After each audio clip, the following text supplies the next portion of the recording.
નાખો નોટ, મેળવો દૂધ. છે ને નવી જાતનું મશીન. આ મશીન વિકસાવ્યું છે તાલાળાના એક ખેડૂત પુત્રએ. તાજેતરમાં નોટબંધીને પગલે તેણે એટીએમની બહાર લોકોની લાંબી કતાર જોઈ. આ કતાર જોઈને તેને પ્રેરણા મળી કે કેમ તે એક એવું મશીન ન વિકસાવે કે જ્યાં લોકો રૂપિયા નાખે અને દૂધ મળે.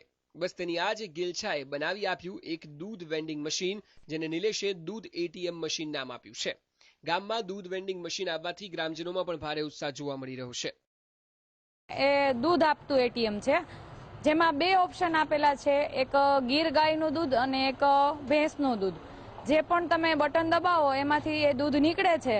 અને અમારા લેડીઝ માટે એક બહુ સારું દ્રષ્ટિકોણ છે કે જે લેડીઝને કોઈ પણ બૈરાઓને જે પણ દૂધ જોતું હોય એ મળી રહે છે અને આપણા ટાઈમે મળી રહે. 10ની નોટ નાખીએ તો 10 રૂપિયાનું મળે, 20ની નાખીએ તો 20નું, 50ની, એમ 100 સુધીનું અમને દૂધ મળી રહે છે. અને સીધી રીતના નોટ નાખવાની, જે તે બટન દબાવીએ તે પ્રમાણે અમને દૂધ આપે છે આ એટીએમ. એવું છે. અને બીજું કે એક આનંદની વાત છે કે જરૂરિયાત પ્રમાણે જે જેને જોઈએ તે પ્રમાણે દૂધ અમને સહેલાઈથી મળે છે, ક્યારેય પણ દુકાનદારની જરૂર પડતી. આ મશીન બનાવનાર નિલેશ કુશકે માત્ર ધોરણ 11 સુધી અભ્યાસ કર્યો. કંઈક અનોખું કરવાની માનસિકતા ધરાવતા નિલેશ બાદમાં ખેતીકામમાં જોડાઈ ગયા. જોકે નોટબંધી બાદ ચારે બાજુ એટીએમની ચર્ચા સાંભળીને નિલેશે ઇન્ટરનેટના મદદથી કેનેડાનું સોફ્ટવેર મંગાવ્યું અને શોધ થઈ આ દૂધના એટીએમની. આ રીતે દિવસ દરમિયાન 2000 થી 2500 રૂપિયાનું દૂધ ગ્રાહકો ખરીદે છે.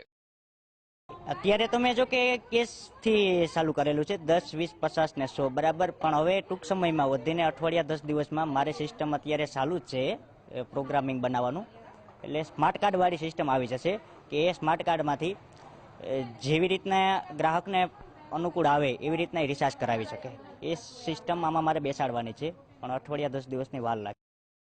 નિલેશ માત્ર આટલી જ શોધથી ખુશ નથી. તે આ મશીનમાં કેશલેસ સિસ્ટમ પણ લગાવવા જઈ રહ્યો છે, જેમાં તમે તમારું કાર્ડ સ્વાઇપ કરો અને મેળવો દૂધ. નોટબંધીએ ભલે લોકોને નોટો મેળવવામાં મુશ્કેલી ઊભી કરી હશે, પરંતુ આ જ નોટબંધીને કારણે એક નવી શોધ ચોક્કસ થઈ છે. યોગેશ જોશી, ગીર સોમનાથ, TV9.